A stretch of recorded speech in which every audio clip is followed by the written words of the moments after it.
Hi, welcome to another video. So it's a common question. How much or what size of a portfolio is sufficient or is adequate for somebody to retire or to achieve financial freedom? Of course, the answer to that depends on a number of variables. Everything from your lifestyle and what you plan to do in retirement or when you attain financial freedom to your geography. If you live in a low-cost area, for instance, you might do just fine with a smaller portfolio, to your investment strategy. So I don't think there is a one-size-fits-all, but the bigger the portfolio, the more security you will have financially. Even so, many people think you need a portfolio of at least $1 million to retire or to achieve financial freedom. But I think it's safe to assume that most people will have more than one source of income when they attain financial freedom or when they retire, because in addition to your portfolio, some people have pensions through their employers. Most people will be entitled to some form of government support or social program. Like in Canada, for instance, we have the CPP, the Canada Pension Plan, and the Old Age Security. I know we contribute to the CPP, and CPP pays to people who contribute into it. So when I say social program, I basically am referring to programs that are administered by the government, not necessarily that it's a burden on taxpayers, although in some cases it's taxpayer dollars taking care of people later in life. So in Canada, we have the CPP and the Old Age Security. In the US, I know there is Social Security. In the UK, I think there is the state pension. In most countries, you will find that there is some form or version of government assistance later in life. So that too should be considered a source of income, although it may not be available before a certain age. I think often before 55, there is no dipping into any kind of, pension or old age kind of assistance. Even side hustles and part-time jobs can be considered other sources of income. So you will not necessarily have to depend only on your portfolio. And so in that regard, I do not think that you need $1 million to get to financial freedom or to retire. Now, is it possible to live 100% off of your portfolio when you achieve financial freedom or when you retire? I think that is possible, depending on the size of your portfolio and the quality of your stocks. Now, in this video, I'll share with you how much average monthly dividend income you can expect to receive from a portfolio of $300,000, and I will break down the numbers. Now, most of you will have heard of the 4% rule or the rule of 72 and other financial concepts. This video is not about any complicated financial formulas. It's simply speaking to investment in specific stocks to the tune of $300,000 and how much dividend income you can expect to receive from the different positions in the portfolio. This portfolio mirrors investing in classic dividend stocks. I am fully aware that if you had a different investment strategy, for instance, if you were pursuing high yield investments, as is typical of covered call ETFs, you might be able to get a higher amount of dividend income. Or if the focus of the portfolio or your strategy was on growth stocks, then the income might be lower. But consider this portfolio a classic dividend or traditional dividend portfolio with a focus on blue chip stocks. Please also note that all stock prices were correct at the time of recording this video. It usually takes me a day or two to edit the video. So because of volatility in the market, numbers may be slightly off, but at the time of making this video, all stock prices were correct. If you enjoy content like this, please consider liking this video and subscribing to the channel. It helps the channel grow. It also encourages me to continue making these videos. YouTube statistics shows that less than 20% of my viewers are subscribed. Please help the channel grow. We're very close to the 10,000 subscriber count. Help me cross that milestone so I can reach more people. And don't forget to share with family and friends. Now, let's go and look at the numbers. And right off the top, there are only 5 stocks in this portfolio. So let's look at the individual stocks before we go and look at the aggregate numbers and what they mean in terms of income on a monthly basis. So the first stock is Enbridge, ticker symbol ENB. Enbridge is a large cap Canadian dividend aristocrat with a decent dividend of $3.77 per share annually. Enbridge is an energy infrastructure company with major pipelines for liquids and gases both in Canada and the US, and it operates the largest natural gas utility company in North America, serving about 7 million customers.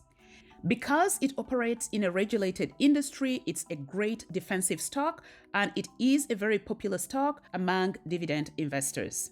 At the time of this video, it has a market cap of $146 billion, and it's trading at about $66 per share. It has a generous dividend yield of more than 5.6%, and as I indicated earlier, it pays a dividend of $3.77 per share annually. If you invested in 800 shares of Enbridge, you'd receive about $3,016 in annual dividend income, and that would require an investment of about $53,000. Now, unfortunately, Enbridge has a slightly higher payout ratio. So the payout ratio is basically the percentage of a company's earnings or profits that it pays out to investors as dividends. A high payout ratio of more than 100% means that a company is partly borrowing to pay dividends. Enbridge has a slightly high payout ratio of 146%, which would be considered risky. However, Enbridge has a lot of long-term contracts with governments both in Canada and the US for their pipelines, so I am comfortable investing in a stock like this, understanding that it will continue to have income from those long-term contracts decades into the future. So this is a place where it is important that you do your research, and a high payout ratio or a single number being off does not have to disqualify including a stock in your portfolio. Now, remember, this is not financial advice. I am comfortable investing in Enbridge because I know that it has these multi-year, multi-decade contracts, and it will continue to have revenue coming in way into the future. And it is a dividend aristocrat. The second stock is AbbVie, ticker symbol ABBV. AbbVie is a large pharmaceutical company, obviously in the healthcare sector, and it pays a very generous dividend of $6.92 per share annually. That's about $1.73 per quarter because it pays its dividends on a quarterly basis. AbbVie is well known for the manufacture of autoimmune and cancer drugs like Humira, Skyrizi, and Rinvoq. It is a large cap stock that has been paying dividends for decades. AbbVie, in fact, used to be the research arm of Abbott Industries, and so it's been paying dividends since the 1800s.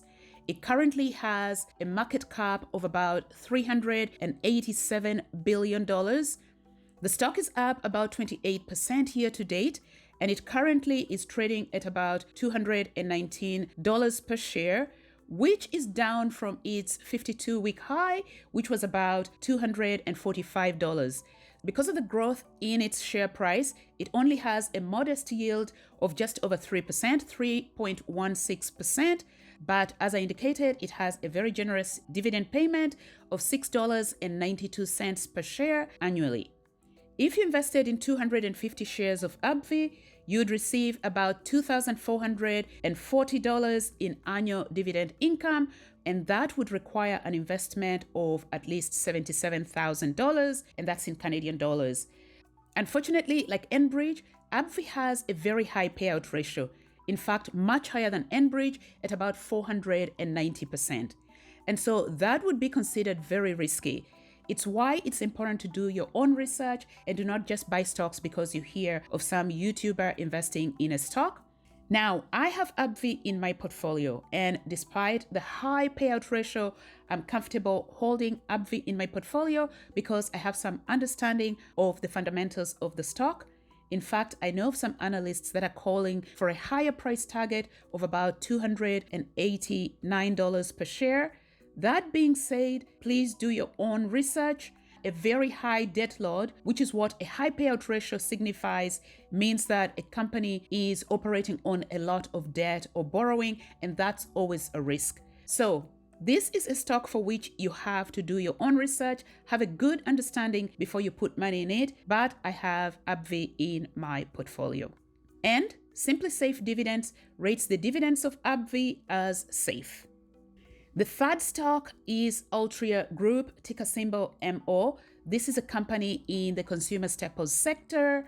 Altria makes cigarettes, so this is a SIN stock.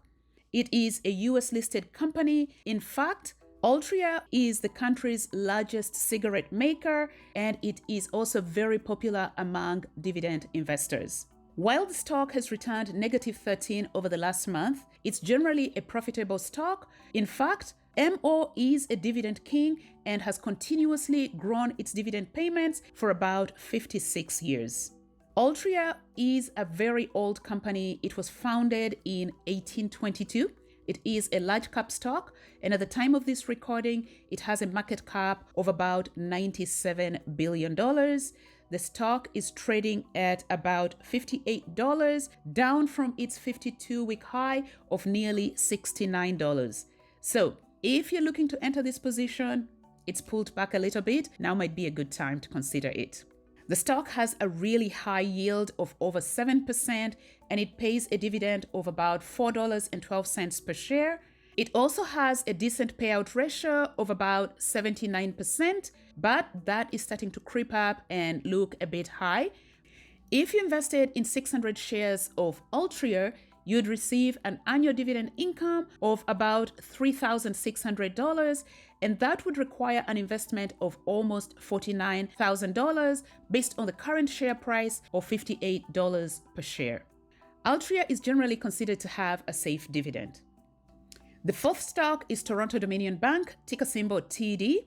Of course, this is a company in the financial services sector. TD is one of Canada's big 5 banks. The stock has performed wonderfully year to date. It's up about 55%. It's obviously recovering after the last 3 years of underperforming the market due to troubles it had with regulators in the US.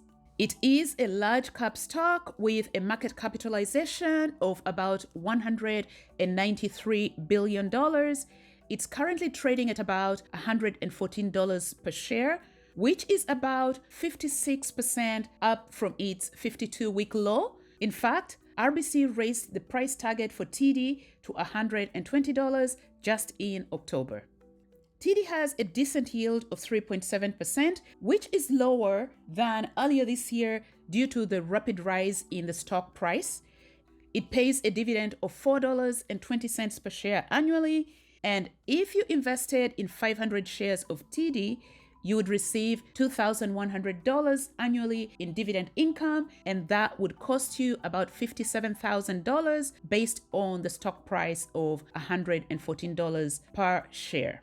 The stock has a great payout ratio of 36% at the time of this video, which means that it has ample room to continue growing its dividends even by double digits into the future. Now, last but not least is ExxonMobil, ticker symbol XOM. This, of course, is a company in the energy sector.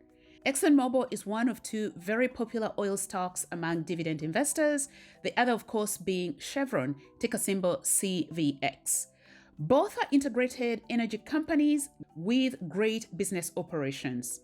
The company was founded in 1870 with its headquarters in Spring, Texas. ExxonMobil operates in the Americas, in Europe, Asia Pacific, the Middle East, and Africa. In its third quarter earnings report at the end of October, it reported earnings of $7.5 billion for the third quarter, and it declared a fourth quarter dividend increase of 4%, increasing its quarterly dividend payments from 99 cents per share to $1.03 per share from Q4. Now, while ExxonMobil has very strong dividends, investors need to know that it operates in a very volatile sector, energy, and so volatility can have impact on its earnings. It is a large cap stock with a market cap of about $480 billion at the time of this video, and it's currently trading at about $114 per share. It has a decent yield of 3.61%, and it pays a solid dividend of $4.12 per share annually. Now, if you invested in 400 shares of XOM, that will generate an income of $2,323 in annual dividend income, and that will cost you about $64,000 Canadian based on the current share price of $114 per share. The stock has a nice payout ratio of about 58%. Again, this speaks to its strong dividend safety. Now, let's go and look at an aggregate summary of these 5 positions and what this would mean in terms of dividend income. Okay, so this is the aggregate summary of all the 5 positions. And right here from column C, we have the stock description or the name, the ticker, share price for each of the stocks, number of shares that would make up this overall portfolio of $300,000, the total amount you would invest in each of these positions with those share numbers, the dividend payments, that's per share annually, the currency, because the position or the portfolio has both Canadian and US listed stocks, the total investments in Canadian dollars, because the $300,000 in this video is in Canadian dollars, and so I have converted US amounts into Canadians for reasonability. So we're working with a single currency. And then, of course, the percentage of the portfolio that each position makes, because even if you only have 5 stocks in the portfolio, you should try as much as possible to be diversified. It's a great risk mitigation strategy. And then the net amount. So the net amount would be in the respective currency. And then we have total dividend income in Canadian dollars, again for reasonability. So Enbridge, first stock, $66 per share. You'd need to hold 800 shares of Enbridge, and the total cost is $52,800. Enbridge pays $3.77 per share annually. Again here, total cost in Canadian dollars is $52,800, and Enbridge would represent about 18% of the portfolio, and it would pay you an annual dividend income of $3,000.16. The next stock is AbbVie, ticker symbol ABBV. Share price is $219, and that's in US dollars. And you would hold 250 shares of AbbVie in the portfolio. That would cost $77,000 Canadian. If you're looking for US dollars, it would be right there, $54,750. And so $77,000. And AbbVie would represent about 26% of the portfolio. Yes, that's a bit high. And it would generate about $2,440 in annual dividend income. The next stock is Altria, ticker symbol MO. This is a SIN stock. Share price is $58 per share. You'd hold 600 shares of MO in your portfolio. And MO pays $4.24 per share annually. And so it would cost you about $49,000. And MO would represent 16% of the portfolio. And it would generate $3,587 annually in dividend income. So it has a very high yield.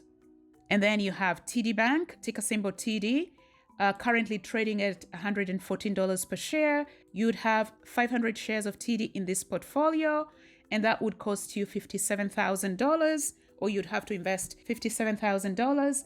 That would represent about 19% of the portfolio.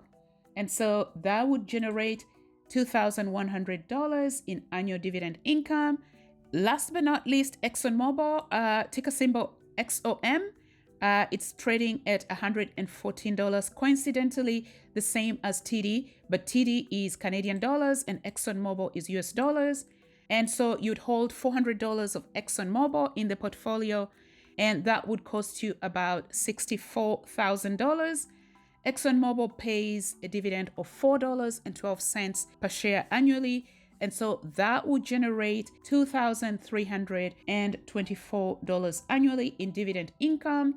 So on an aggregate basis, you'd invest $300,361.50 in these 5 positions, and they would generate a total of $13,466 in annual dividend income. And if you divide that by 12, that's about $1,122 in average monthly dividend income from a portfolio of $300,000, largely in classic blue chip stocks. And so that is a portfolio of $300,000 generating $1,100 in average monthly dividend income. Now, as I mentioned at the beginning, I am a classic dividend investor, Of course, these $300,000, if invested under a different strategy, say for somebody who's just seeking cash and they put them maybe in covered call, high yield stocks like, the yield max, you might be able to generate significantly more income from $300,000. Or if you put $300,000 in a growth position that have a very low yield but have fast capital appreciation, you might have a much lower income as well. So it all depends on your investment strategy and how much time you have before you start to tap into it. Because for me, as a classic dividend investor, if I did not have to withdraw from this portfolio right away and reinvested the $13,500 every year for the next 5 to 10 years, guess what? Compounding sets in. And when you get to withdrawing 5 or 10 years down the line, your monthly income is probably a lot higher because 10 years is a decent amount of time. And so a $300,000 portfolio may not be life-changing, but the $1,100 can take care of some meaningful expenses when you get to financial freedom or when you retire. Anyway, I hope you enjoyed this video and found it insightful and helpful. If you did, please consider liking, subscribe, share with family and friends. I'll see you in the next one.